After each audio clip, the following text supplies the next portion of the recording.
Hello friends, welcome to quick revision point. My name is Raksha Srivastava. Friends, आज हम social studies के important question को discuss करेंगे जो कि फ्रेंड एग्जाम के लिए इंपॉर्टेंट है। स्टार्ट करते हैं। फर्स्ट है कि बागान जो वाणिज्यिक कृषि का एक प्रकार है, बागान जो वाणिज्यिक कृषि का एक प्रकार है को भारी मात्रा में किसकी आवश्यकता होती है। तो फर्स्ट है श्रम और भूमि और श्रम की, सेकंड है श्रम और पूंजी की, थर्ड है भूमि और पूंजी की, फोर्थ है केवल पूंजी की। तो बागान जो वाणिज्यिक कृषि का एक प्रकार है को भारी मात्रा में जो आवश्यकता होती है वो श्रम और पूंजी की आवश्यकता होती है। ओके, राइट आंसर सेकंड हो जाएगा। नेक्स्ट क्वेश्चन देखेंगे। संसार में प्रचलित रोपड़ कृषि की सही विशेषता का चयन कीजिए। रोपड़ कृषि जो होता है वो यह कृषि होता है जो मध्य अक्षांशों के आंतरिक धर्म सूक्ष्म प्रदेशों में की जाती है। ओके, यह कृषि जो होती है वो मध्य अक्षांशों के आंतरिक अर्ध सूक्ष्म प्रदेशों में की जाती है, रोपड़ कृषि। और इसमें जो होता है ना, इसमें प्रति एकड़ एक उपज कम होती है और यह वाणिज्यिक कृषि का एक प्रकार है जो विस्तृत क्षेत्रों पर की जाती है।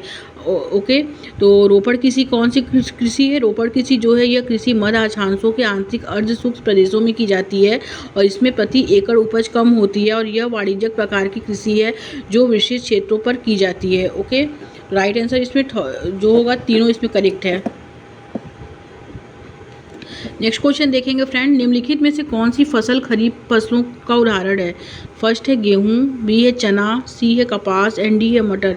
तो निम्नलिखित में से कौन सी फसल जो है खरीफ फसल का उदाहरण है? तो खरीफ की फसल जो होती है वो कपास है। ओके, कपास को जो है वो खरीफ की फसल है, तो राइट आंसर सी हो जाएगा। और खरीफ की फसल जो होती है वो उष्णकटिबंधीय और उपरोष्णकटिबंधीय क्षेत्रों का मुख्य आहार है।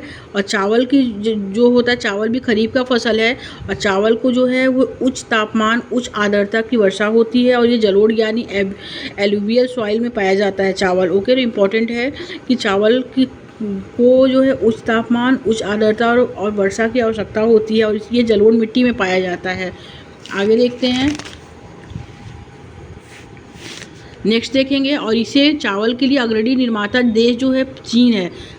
चावल के लिए जो है अग्रणी निर्माता देश क्या है? चीन है। उसके बाद भारत है, फिर जापान है, फिर श्रीलंका है, मिस्र है। ओके, चावल किस सॉइल में पाया जाता है? तो चावल जो है एलुवियल सॉइल यानी जलोढ़ मिट्टी में पाया जाता है। ओके, और चावल के लिए उच्च तापमान, उच्च आर्द्रता और उच्च जलवायु की आवश्यकता होती है और ये सबसे पहले चीन में पाया गया था और इसके बाद भारत, जापान और श्रीलंका और मिस्र में पाया जाता था। ओके, फिर इसके बाद पश्चिम बंगाल और बांग्लादेश के अनुकूल जलवायु परिस्थितियों में साल में 2 से जो थे 3 फसलें उगाई जाती थी। ओके, तो इंपॉर्टेंट है फ्रेंड, क्वेश्चन पूछ चुका है ये वाला लाइन कि पश्चिम बंगाल और बांग्लादेश में जो है अनुकूल जलवायु परिस्थितियों में साल में 2 से 3 फसलें जो है उगाई जाती थी।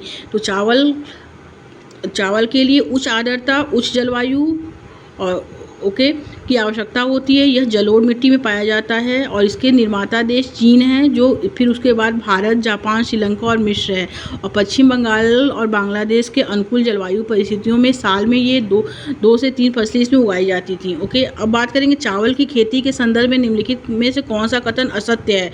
ये एग्जाम में पूछा गया क्वेश्चन है। तो ए है कि इसे उच्च तापमान, उच्च आर्द्रता की आवश्यकता होती है, तो ये कथन सत्य है क्योंकि असत्य कथन पूछा है।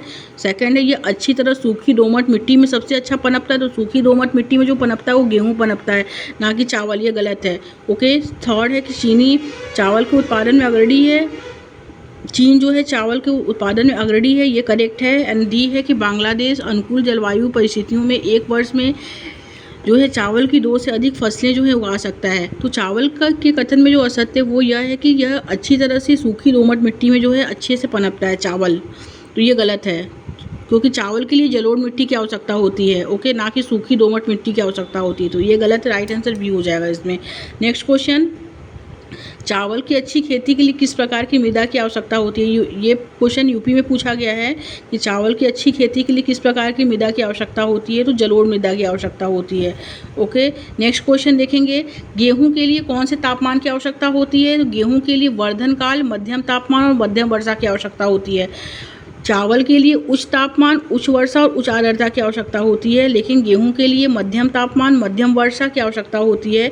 और फसल की कटाई के समय जो है तेज़ धूप की आवश्यकता होती है, तो वह तो ये भी ऑप्शन देता है कि फसल की कटाई के समय तेज़ धूप की आवश्यकता जो होती है वो गेहूँ के लिए होती है और गेहूँ जो है तो सूखी दोमट मिट्टी में अच्छा पनपता है। ओके, तो गेहूँ किस में अच्छा पनपता है? तो सूखी दोमट मिट्टी में अच्छा पनपता है। इसके लिए मध्यम तापमान, मध्यम वर्षा की आवश्यकता होती है और फसल की कटाई के समय तेज़ धूप की आवश्यकता होती है। और चावल के लिए जो है उच्च तापमान, उच्च वर्षा की आवश्यकता होती है और ये जलोढ़ मिट्टी में उगता है। सबसे पहले चावल जो हुआ था चीन में हुआ था, ओके। उसके बाद भारत, बांग्लादेश ये देश आए थे ये सब। तो आगे देखते हैं फ्रेंड। अब बात करेंगे मिलेट। मिलेट क्या है? मिलेट जो है फ्रेंड ये मोटे अनाज के रूप में जाना जाता है। मिलेट जो होता है ये मोटे अनाज के रूप में जाना जाता है और इसे कम उपजाऊ और बलुई मृदा पर उगाया जाता है। तो ये भी इम्पोर्टेंट है कि मिलेट को जो उगता है फसल, कौन सा ऐसा फसल है जो कम उपजाऊ और बलुई मृदा पर उगाया जाता है, तो ये मिलेट है, ओके। और इसे कम वर्षा, उच्च से मध्यम तापमान और पर्याप्त वर्षा की आवश्यकता होती है। मिलेट को कम वर्षा और उच्च से मध्यम तापमान और पर्याप्त वर्षा की आवश्यकता होती है, ओके। ये क्वेश्चन पूछा गया है यूपी में कि निम्नलिखित में से कौन सी फसल जो है बलुई मृदा तथा कम वर्षा व उच्च से मध्यम तापमान में उगाई जाती है, तो वो है मिलेट, ओके। मिलेट जो है वो कम की फसल जो है वो बलुई मृदा तथा कम वर्षा व उच्च से मध्यम तापमान में उगाई जाती है, ओके। करेक्ट आंसर डी हो जाएगा, मिलेट।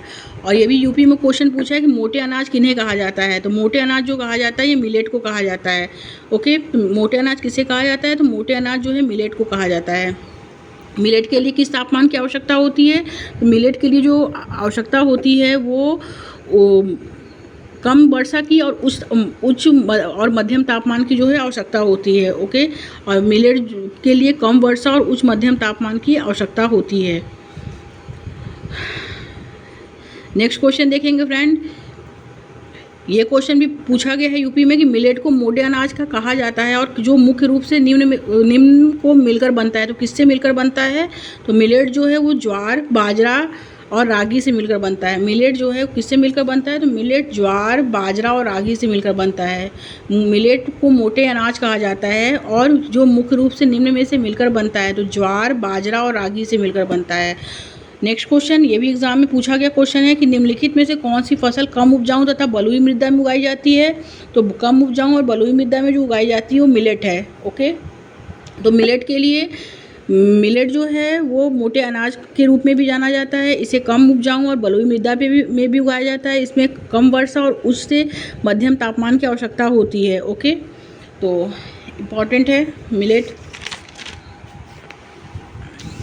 अब बात करेंगे मक्का। मक्का के लिए किस तापमान की आवश्यकता होती है? तो मक्का और मकई को मध्यम वर्षा और बहुत धूप की आवश्यकता होती है। मक्का को मध्यम वर्षा और बहुत धूप की आवश्यकता होती है।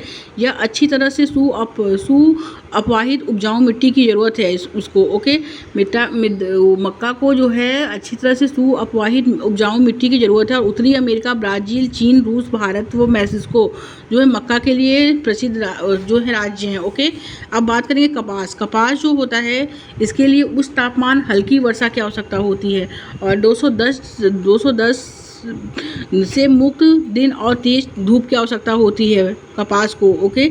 और ये काली और जलोढ़ मिट्टी पर सबसे अच्छा बढ़ता है। कपास किस मिट्टी पर सबसे अच्छा बढ़ता है? तो काली और जलोढ़ मिट्टी पे। और काली मिट्टी को हम रेगुन मिट्टी भी कहते हैं, उसका दूसरा नाम रेगुन मिट्टी भी है। और इसके प्रमुख निर्माता देश जो हैं वो चीन है, अमेरिका, भारत, पाकिस्तान, ब्राज़ील और मिस्र हैं, ओके। तो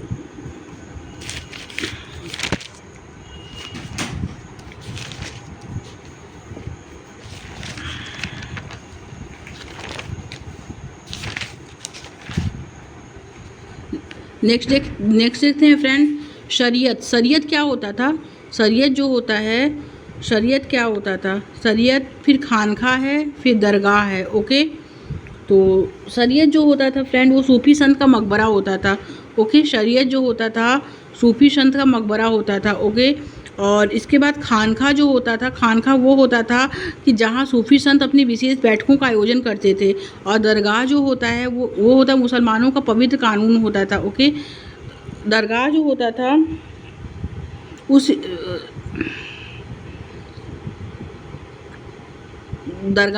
था मुसलमानों का पवित्र कानून होता था, ओके। तो इसमें जो राइट है वो हो जाएगा कि सरियत सूफी संत का मकबरा होता था, ओके। और खानका मुसलमानों का खानका जो होता था जहाँ सूफी संत अपने विशेष बैठकों का आयोजन करते थे, और दरगाह जो होता था मुसलमानों का पवित्र कानून होता था। ये क्वेश्चन इंपॉर्टेंट है। और नेक्स्ट है फ्रेंड, नेक्स्ट क्वेश्चन क्या है, एक सूफी संत की कब्र को किस रूप में से जाना जाता है। एक सूफी संत की कब्र को किस रूप से जाना जाता है। 2019 में पूछा गया, यूपी में भी क्वेश्चन है और सेंट्रल में भी एक क्वेश्चन पूछा गया है कि किस एक सूफी संत की कब्र को किस रूप में जाना जाता था। तो एक सूफी संत की कब्र को जो जाना जाता था, एक है खानका के रूप में जाना जाता था, सेकंड है ईदगाह के रूप में जाना जाता था, थर्ड है गुल फरोशन के रूप में जाना जाता था, एंड फोर्थ है दरगाह के रूप में जाना जाता था। एक सूफी संत की कब्र को जो जाना जाता था वो दरगाह के रूप में जाना जाता था, ओके। सूफीवाद में खानका निम्नलिखित में से किसे संदर्भित करते हैं। 2015 में पूछा गया क्वेश्चन है कि सूफीवाद में खानका किस निम्नलिखित में से किसे संदर्भित करते हैं। तो फर्स्ट है नाम का जाप करते हैं, सेकंड है दृष्टांतों की चर्चा करते हैं, थर्ड है उन स्थानों को जहां सूफी गुरुओं ने अपनी सभाएं आयोजित की, एंड फोर्थ विशेष प्रकार का गीत का आयोजन करते हैं। सूफीवाद में खानका जो थे वो किससे संदर्भित करते हैं। सूफीवाद में खानका उन स्थानों को जहाँ सूफी गुरुओं को अपनी सभाएं आयोजित की जाती थी, यानी कि जहाँ सूफी संत अपनी विशेष बैठकों का आयोजन करते थे उसे हम खानका कहते हैं, ओके। राइट आंसर थर्ड हो जाएगा फ्रेंड्स। गुल फरोशन क्या है। गुल फरोशन क्या है, यह अगस्त के महीने में दिल्ली में मेहरौली में सभी समुदायों द्वारा मनाया जाने वाला फूलों का त्यौहार। ये एग्जाम में पूछा गया क्वेश्चन है, गुल फरोशन क्या है। गुल फरोशन जो है एक फूलों का त्यौहार है, मेहरौली में सभी समुदायों द्वारा मनाया जाने वाला, और इसे फूल वालों की सैर और पंखा त्यौहार भी कहा जाता है, ओके।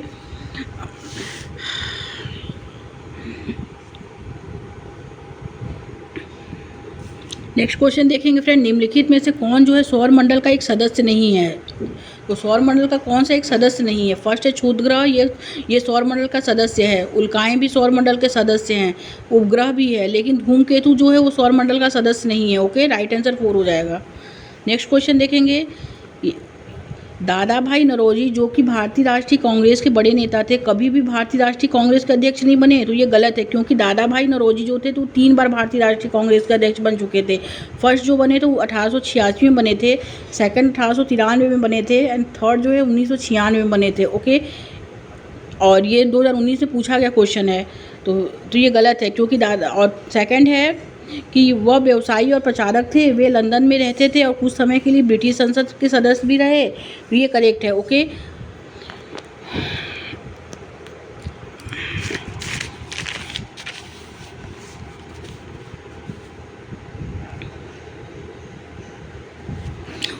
और 1929 में बाल विवाह निरोधक अधिनियम जो है वो 16 साल की लड़की को और 18 साल के लड़के का प्रावधान करता है, ओके।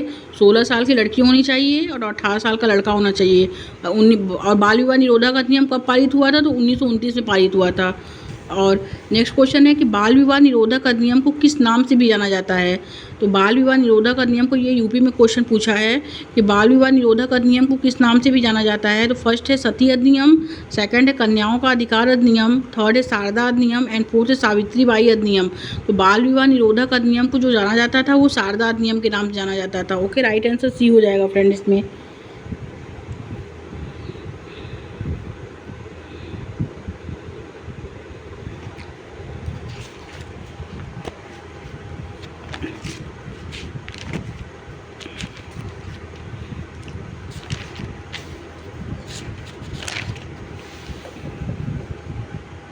नेक्स्ट क्वेश्चन देखेंगे, निम्नलिखित में से कौन सा अनुच्छेद शोषण के विरुद्ध अधिकार से संबंधित है।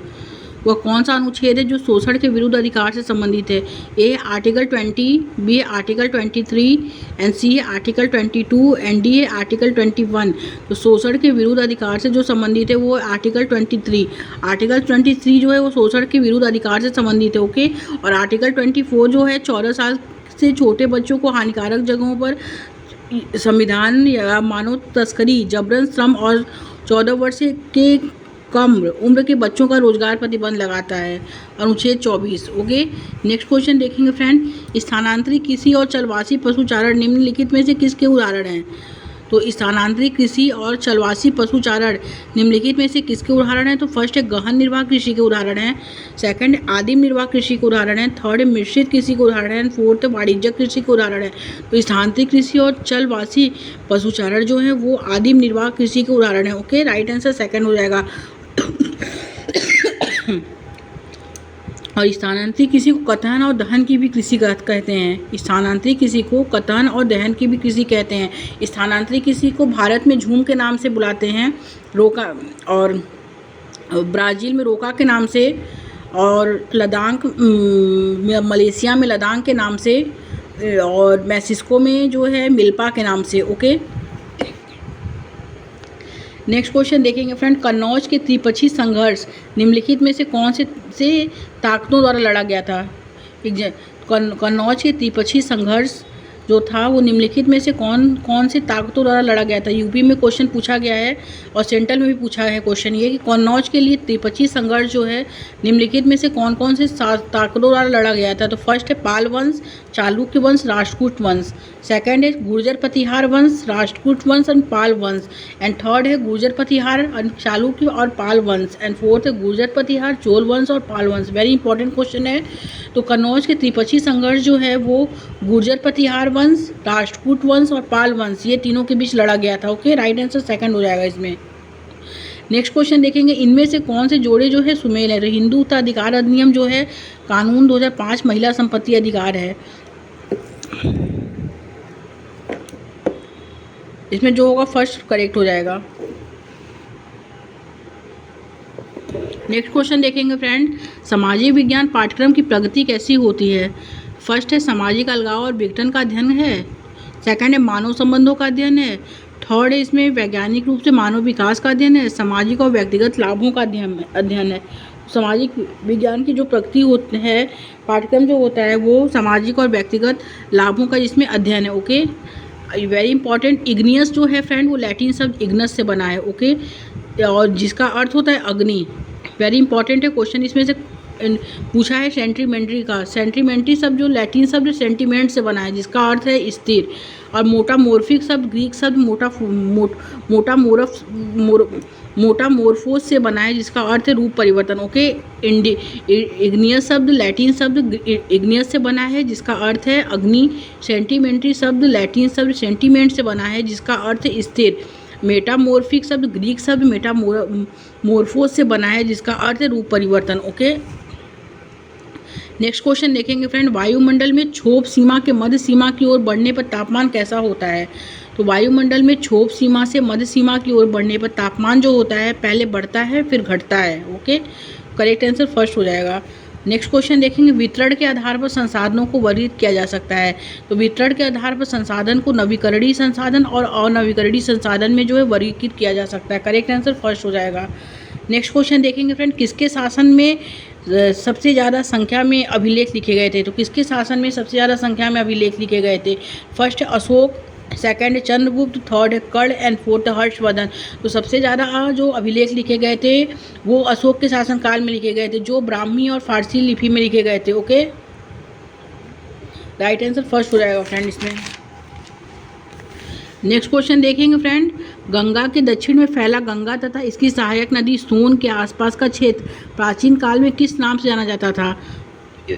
कि गंगा के दक्षिण में फैला गंगा तथा इसकी सहायक नदी सोन के आसपास का क्षेत्र जो होता था प्राचीन काल में किस नाम से जाना जाता था? तो प्राचीन काल में वो ए है मालाबार के नाम से जाना जाता था, बी है मगध, सी है कोकण, एंड डी इनमें से कोई नहीं। तो गंगा के दक्षिण में फैला गंगा तथा इसकी सहायक नदी सोन के आसपास का क्षेत्र जो होता था फ्रेंड्स वो प्राचीन काल में जो जाना जाता था वो मगध के नाम से जाना जाता था। ओके, नेक्स्ट क्वेश्चन देखेंगे, मृदा परिच्छेदिका की मोटाई को कौन निर्धारित करता है? तो मृदा परिच्छेदिका की मोटाई को जो निर्धारित करता है वो समय निर्धारित करता है।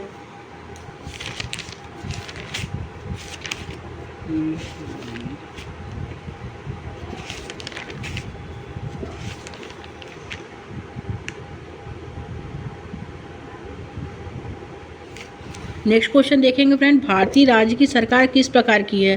तो भारतीय राज्य की सरकार जो है वो है साम्यवादी सरकार है, पूंजीवादी सरकार है, अध्यात्मात्मक सरकार है, लोकतांत्रिक सरकार है। तो भारतीय राज्य की सरकार जो होती है फ्रेंड वो लोकतांत्रिक सरकार होती है। ओके, भारतीय लोकतांत्रिक यानी डेमोक्रेटिक गवर्नमेंट है। भारतीय राज्य की सरकार जो है वो डेमोक्रेटिक गवर्नमेंट है। यानी डेमोक्रेटिक गवर्नमेंट क्या होता है, जैसे यूनिवर्सल एडल्ट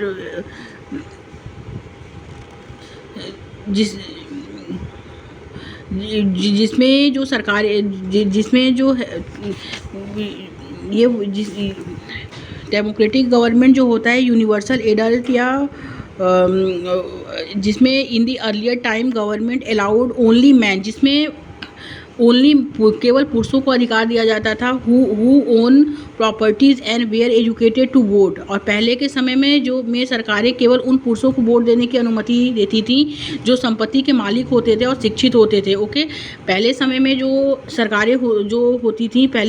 सरकारें होती थी केवल उन पुरुषों को वोट देने की अनुमति देती थी जो संपत्ति के मालिक होते थे और जो शिक्षित होते थे, तो उसे हम डेमोक्रेटिक गवर्नमेंट कहते हैं। ओके, और ये जो होती थी डायरेक्ट डेमोक्रेसी होती थी कि और एक होता है डायरेक्ट डेमोक्रेसी। डायरेक्ट डेमोक्रेसी क्या होता है, डायरेक्ट डेमोक्रेसी जो होता है और एक होता है अप्रत्यक्ष लोकतंत्र होता है, एक प्रत्यक्ष लोकतंत्र होता है।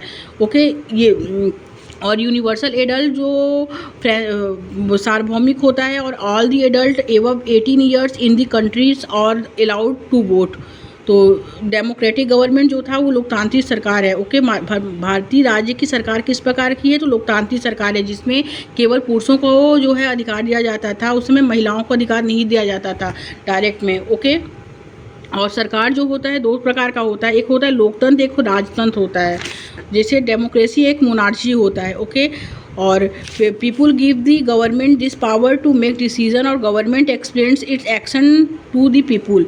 और जो डेमोक्रेसी होता है वो यह होता है कि people gives the government this power to make decision. Okay, और government explains it action to the people. और मोनार्की जो होता है, राजतंत्र जो होता है, वो मोनार्की किंग्स और queen has the power to make decision and monarchy do not explain it is action to the people. तो एथेलियन में ये पूछा गया था डेमोक्रेटिक में, तो उसमें एथेलियन जो वो थे लोग थे, उसमें जो था महिलाओं का उसमें 30 उम्र तक पुरुषों को उसमें अलाउ किया जाता था, लेकिन महिलाओं को उसमें अलाउ नहीं किया जाता था, जिससे हम प्रत्यक्ष डेमोक्रेसी कहते हैं। एग्ज़ाम में क्वेश्चन पूछ चुका है फ्रेंड्स। ओके, नेक्स्ट देखते हैं।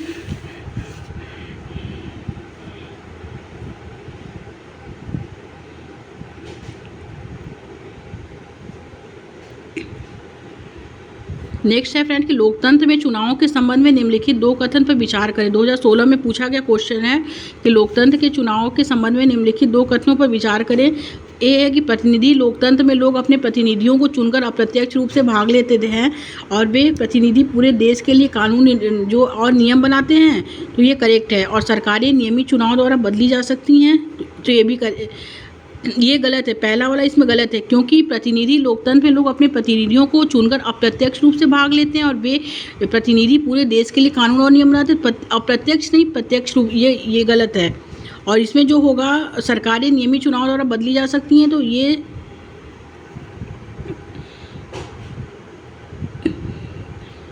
एक मिनट फ्रेंड्स, लोकतंत्र में चुनाव के संबंध में निम्नलिखित कथनों पर विचार कीजिए। 2016 प्रतिनिधि लोकतंत्र में लोग अपने प्रतिनिधियों को चुनकर अप्रत्यक्ष रूप से भाग लेते हैं और वे प्रतिनिधि पूरे देश के लिए कानून, दोनों इसमें राइट है। नेक्स्ट क्वेश्चन देखते हैं फ्रेंड्स, निम्नलिखित कथनों में से कौन सा कथन लोकतंत्र के संबंध में गलत है। गलत कथन इसमें पूछा है, लोकतंत्र में देश के नागरिकों को अपने पसंद की नेता चुनने की छूट होती है, तो बिल्कुल करेक्ट है। सेकंड है, लोकतंत्र में नागरिकों को कुछ स्वतंत्रताएं प्राप्त होती हैं, तो ये भी करेक्ट है। एंड थर्ड क्या है कि लोकतंत्र में एक शासक के पास देश पर शासन करने की पूर्ण ताकत होती है। एंड फोर्थ है कि लोकतंत्र में लोग किए गए निर्णयों पर जो है प्रश्न उठा सकते हैं, तो ये भी करेक्ट है। लोकतंत्र में लोग किए गए निर्णयों पर प्रश्न उठा सकते हैं, बट जो गलत है, लोकतंत्र में एक शासक के पास नहीं, जो बस एक ही शासक के पास जो देश चलाने की शक्ति, पूर्ण ताकत नहीं होती है, तो ये गलत है। पब्लिक पे होती है, तो ये गलत है। तो ये जो और गलत ही क्वेश्चन पूछा है, तो थर्ड वाला इसमें गलत हो जाएगा।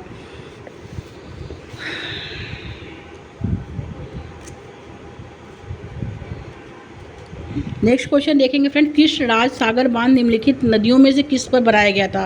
कृष्ण राज सागर बांध, कृष्ण राज सागर बांध जो है वो कर्नाटक स्टेट में पड़ता है, कर्नाटका स्टेट में।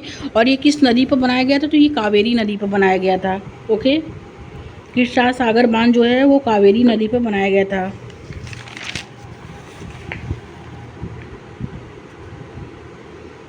नेक्स्ट क्वेश्चन देखेंगे फ्रेंड, पाक्षिक समाचार पत्र खबर लहरिया जो महिलाओं के एक समूह द्वारा संचालित किया जाता है वह उत्तर प्रदेश के कौन से क्षेत्र से प्रारंभ हुआ है? तो पाक्षिक समाचार पत्र खबर लहरिया जो महिलाओं के एक समूह द्वारा संचालित किया जाता है वह उत्तर प्रदेश के कौन से क्षेत्र से जो है प्रारंभ होता है? ये क्वेश्चन यूपी में भी पूछा है और सेंट्रल में भी पूछा है। तो ये ए है आगरा, बी है चित्रकूट, सी है झांसी एंड डी है मिर्ज़ापुर। तो पाक्षिक समाचार पत्र खबर लहरिया जो है जो महिलाओं को एक समूह द्वारा संचालित किया जाता है वो उत्तर प्रदेश के चित्रकूट क्षेत्र से प्रारंभ हुआ है। ओके, राइट आंसर बी हो जाएगा इसमें। और व्हाट इज डाइवर्सिटी, डाइवर्सिटी की खोज जो की थी वो पंडित जवाहरलाल नेहरू ने की थी। ओके, जो विविधता में एकता की खोज, दी डिस्कवरी ऑफ इंडिया भी पंडित जवाहरलाल नेहरू का है। और डाइवर्सिटी, भारत की विविधता भी पंडित जवाहरलाल नेहरू का है। और भारत की विविधता या अनेकता को उसकी ताकत का स्रोत जब पंडित जवाहरलाल नेहरू ने ही माना है। ओके, और भारत की खोज कौन किया था? तो भारत की खोज की किताब की पुस्तक के लेखक कौन है? तो पंडित जवाहरलाल नेहरू हैं। कौन से कारक जो है विविधता में योगदान नहीं करते हैं? तो विविधता में योगदान जो नहीं करता है, फर्स्ट है इसमें धर्म, सेकंड जाति है और भेदभाव, भाषा। देखिए तो इसमें कौन नहीं करता है? धर्म, जाति व्यवस्था और भेदभाव। ओके, राइट आंसर इसमें डी हो जाएगा फ्रेंड्स। नेक्स्ट क्वेश्चन देखेंगे फ्रेंड्स, निम्न कथनों को ध्यान से पढ़िए तथा सही विकल्प का चयन कीजिए। भारतीय स्वतंत्रता संग्राम में भिन्न सांस्कृतिक, धार्मिक तथा क्षेत्रीय पृष्ठभूमि वाले लोगों ने हिस्सा लिया तथा देश को स्वतंत्रता दिलाई। तो बिल्कुल करेक्ट है। ओके, और भारतीय विविधता हमेशा इसकी ताकत रही। तो ये भी करेक्ट है। तो ए और आर इसमें दोनों सही है, और ए और बी इसमें दोनों करेक्ट है, और बी जो है वो रीजन है ए का। ओके, तो करेक्ट आंसर सी हो जाएगा फ्रेंड्स।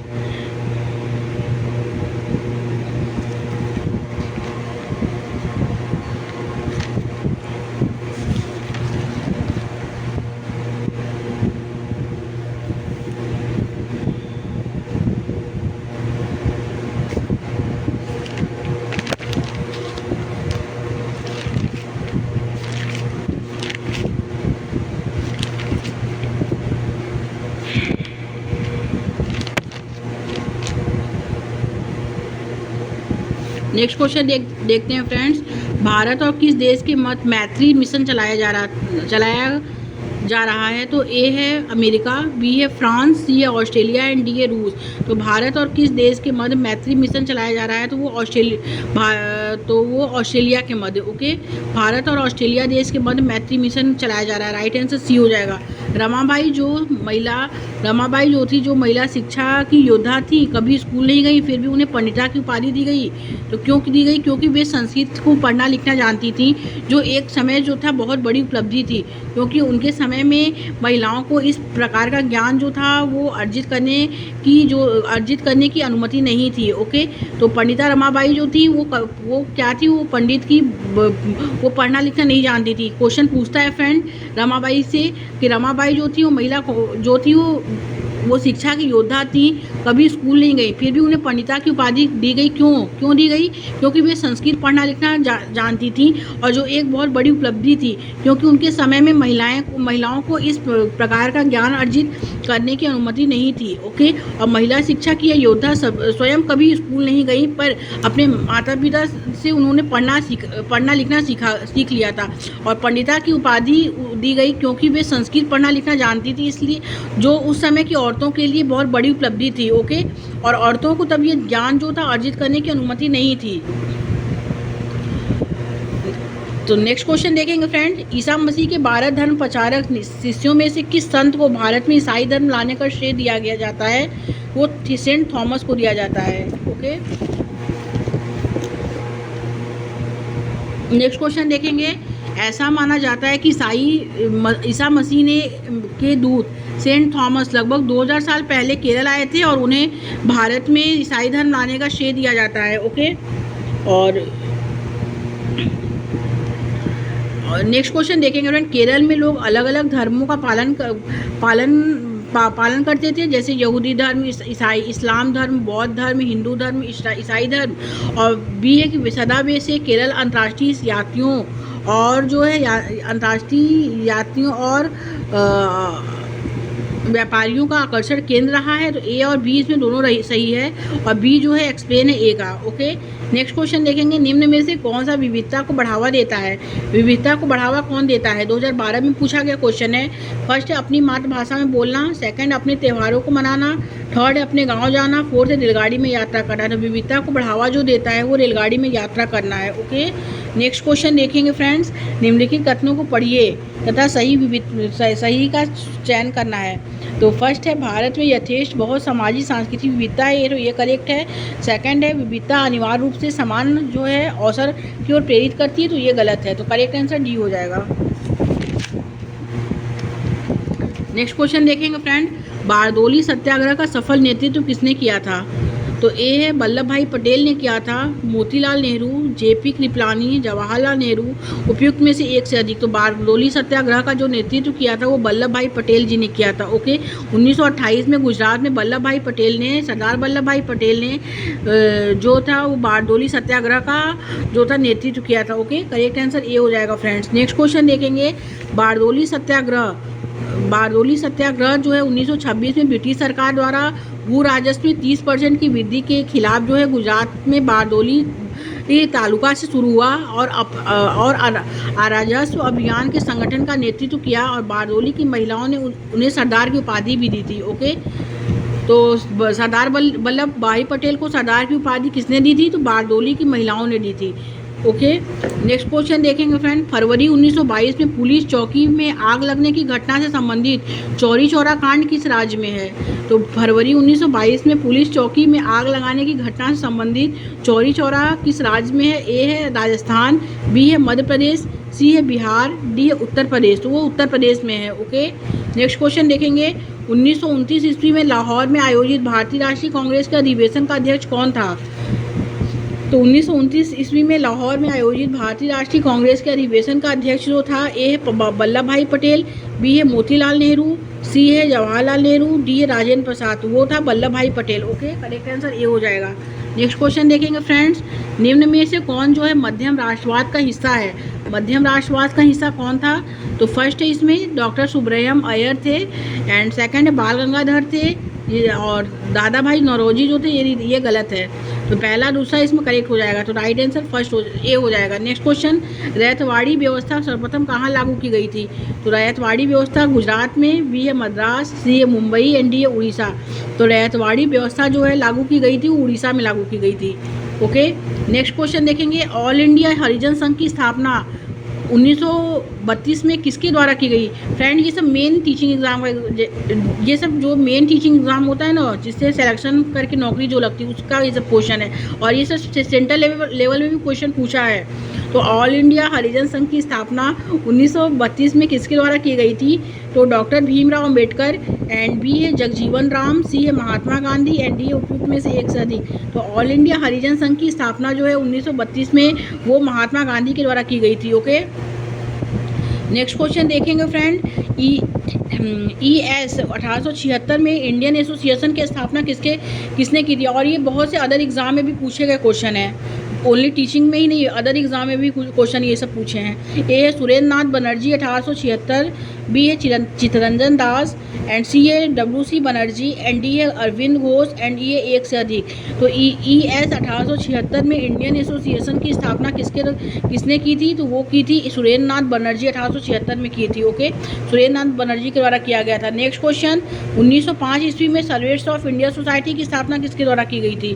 तो ए है सुरेंद्र नाथ बनर्जी, बी है विपिन चंद्र पाल, सी है महादेव गोविंद रानाडे, एंड डी है गोपाल कृष्ण गोखले। तो 1905 ईस्वी में सर्वेंट्स ऑफ इंडियन सोसाइटी की स्थापना जो की गई थी वो गोपाल कृष्ण गोखले के द्वारा की गई थी। ओके, नेक्स्ट क्वेश्चन देखेंगे, गांधी जी को चंपारण आने का आमंत्रण किसने दिया था? तो गांधी जी को चंपारण आने का आमंत्रण जो दिया था, ए है राजकुमार शुक्ल, बी है राजेंद्र प्रसाद, सी है जयप्रकाश नारायण, एंड डी है कृष्ण सहाय। तो गांधी जी को चंपारण आने का आमंत्रण जो दिया था वो राजकुमार शुक्ल ने दिया था। नेक्स्ट क्वेश्चन,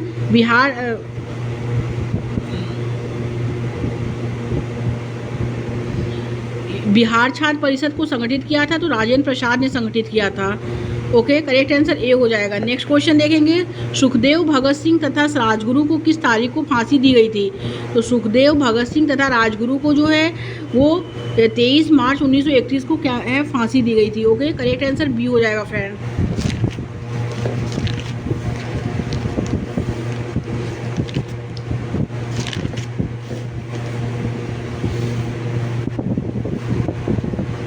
नेक्स्ट क्वेश्चन देखते हैं फ्रेंड्स। नेक्स्ट क्वेश्चन क्या है, क्षेत्र बहुत ठंडे हैं, यहाँ सूर्य क्षितिज से ऊपर नहीं उगता है। आर्कटिक सर्कल और उत्तरी ध्रुव तथा अंटार्कटिक सर्कल दक्षिणी ध्रुव के बीच स्थित क्षेत्र है। सूर्य की किरणें हमेशा तिरछी होती हैं, हम गर्मी प्रदान करते हैं। तो वो कौन सा जोन है? तो वो जोन कौन सा है? तो वो जोन जो है वो फिग्रिड जोन है। ओके, करेक्ट आंसर ए हो जाएगा इसमें।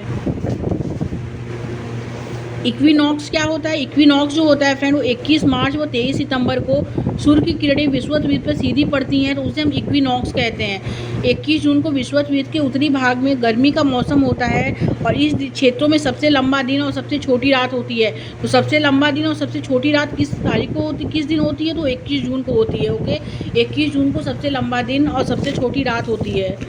नेक्स्ट क्वेश्चन देखेंगे, ग्रीष्म संक्रांति 21 जून और विषुव 21 मार्च। ओके, मैंग्रोव प्रजाति के वन से क्या अभिप्राय है? मैंग्रोव प्रजाति के वन जो होते थे ये आम के वृक्षों के प्रकार के वृक्ष हैं। वृक्ष खारे पानी में भी रह सकते हैं, वृक्ष अति ऊंचाई तक के होते हैं, वृक्षों की पत्तियां मोटी होती हैं। तो मैंग्रोव प्रजाति के वन जो हैं वो वृक्ष खारे पानी में भी इसमें रह सकते हैं। ओके, नेक्स्ट क्वेश्चन देखेंगे फ्रेंड, ये वन खारे पानी में भी रह सकते हैं। और ये भारत में मैंग्रोव वन कहाँ पाए जाते हैं? तो मैंग्रोव वन जो है वो पश्चिम बंगाल में पाए जाते हैं। ओके, भारत में मैंग्रोव वन जो पाए जाते हैं वो पश्चिम बंगाल में पाए जाते हैं। ये वन खारे पानी में भी रह सकते हैं। ये मुख्यतः पश्चिम बंगाल के सुंदरवन तथा अंडमान एवं निकोबार के द्वीप समूहों में पाए जाते हैं। ओके,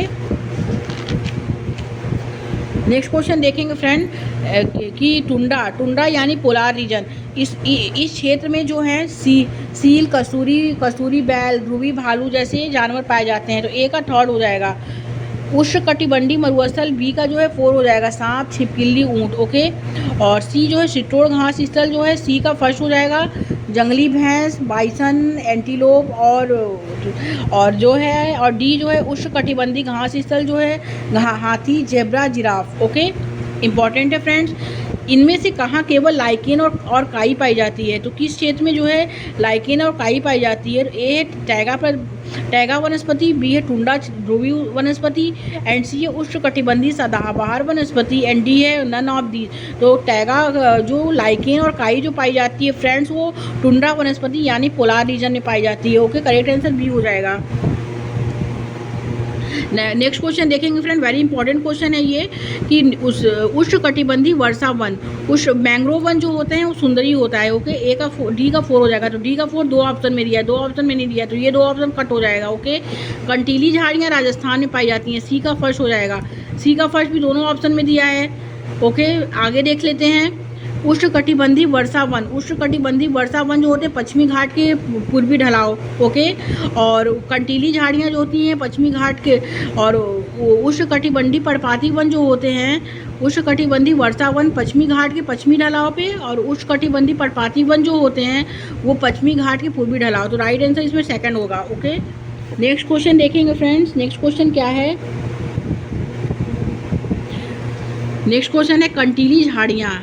मैंग्रोव वन जो होते हैं उन्हें सुंदरी कहा जाता है। डी का फर्स्ट हो जाएगा। तो डी का फर्स्ट एक ऑप्शन में दिया है, लास्ट ऑप्शन ही करेक्ट हो जाएगा। आगे भी देख लेते हैं। कंटीली झाड़ियाँ जो होती हैं वो कहाँ है? कंटीली झाड़ियाँ जो है खैर कत्थक होता है। ओके, इसके बाद उष्णकटिबंधीय वर्षा वन जो होते हैं वो आमनूस होते हैं, और उष्णकटिबंधीय पर्णपाती वन जो होते हैं वो नीम होते हैं। ओके, राइट आंसर जो होगा फ्रेंड इसमें डी हो जाएगा। नेक्स्ट क्वेश्चन देखेंगे। शीतोड़ सदाबहार वन जो होते हैं इसमें दृढ़काष्ठ और मृदुकाष्ठ दोनों वृक्ष पाई जाती है, तो ये गलत है ऑप्शन। शंकुधारी वन में मृदुकाष्ठ वृक्ष, ये करेक्ट है। उष्णकटिबंधीय पर्णपाती वन जो होता है इसमें मृदुकाष्ठ दोनों प्रकार के वृक्ष होते हैं, दृढ़ इसमें जो होता है दृढ़काष्ठ वृक्ष पाई जाती है। ओके, तो पहला और सी गलत, ए और सी गलत हो जाएगा, बी इसमें करेक्ट आंसर है। ओके,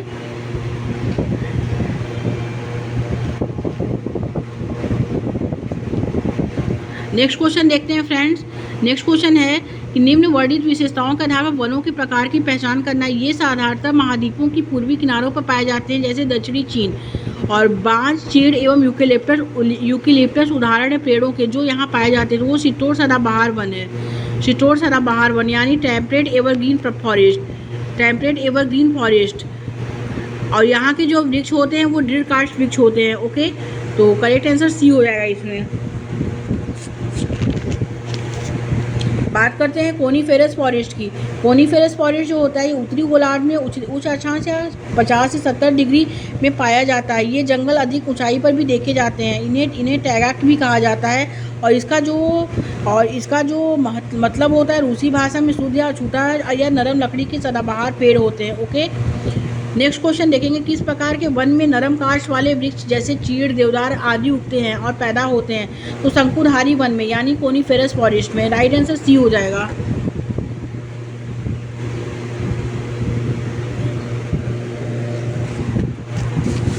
मानसूनी वन कौन से होते हैं? जो ट्रॉपिकल डेसिडुअस फॉरेस्ट यानी उष्णकटिबंधीय पर्णपाती वन होते हैं मानसूनी वन।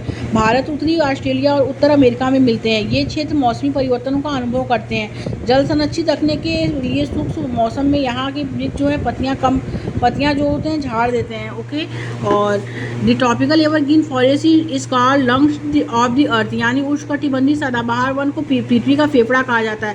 पृथ्वी का फेफड़ा किसे कहा जाता है? तो उष्णकटिबंधीय सदाबहार वन को पृथ्वी का फेफड़ा भी कहा जाता है। और उनकी फल की खेती के लिए इन्हें फलों का उद्यान भी कहा जाता है। ओके, तो फलों का फलोद्यान किस प्रकार की वनस्पति को कहा जाता है? तो उष्णकटिबंधीय सदाबहार वन को फलों का उद्यान भी कहा जाता है, यानी शीतोष्ण सदाबहार वन या उष्णकटिबंधीय सदाबहार वन को, मेडिटेरियन रीजन को। वनों में एक वृक्ष एक निश्चित मौसम में अपने पत्तों का त्याग करते हैं, तो वो पर्णपाती वन या पर्णपाती वन जो होता है, यानी उष्णकटिबंधीय पर्णपाती वन जो होता है में वृक्ष जो होते हैं एक निश्चित समय में अपने पत्तों का त्याग करते हैं। ओके, करेक्ट आंसर सी हो जाएगा फ्रेंड्स। नेक्स्ट क्वेश्चन देखेंगे, टुंड्रा प्रकार की वनस्पति के संदर्भ में निम्नलिखित में से कौन सा कथन सही नहीं है?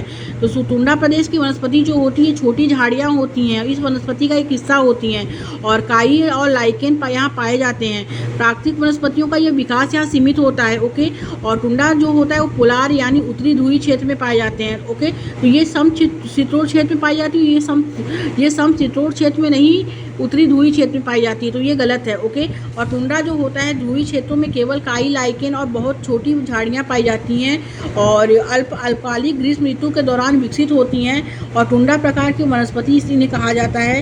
यूरोप, एशिया और उत्तर अमेरिका के ध्रुवीय क्षेत्रों में ये पाया जाता है। ओके, तो इम्पॉर्टेंट है फ्रेंड्स। Thank you friends.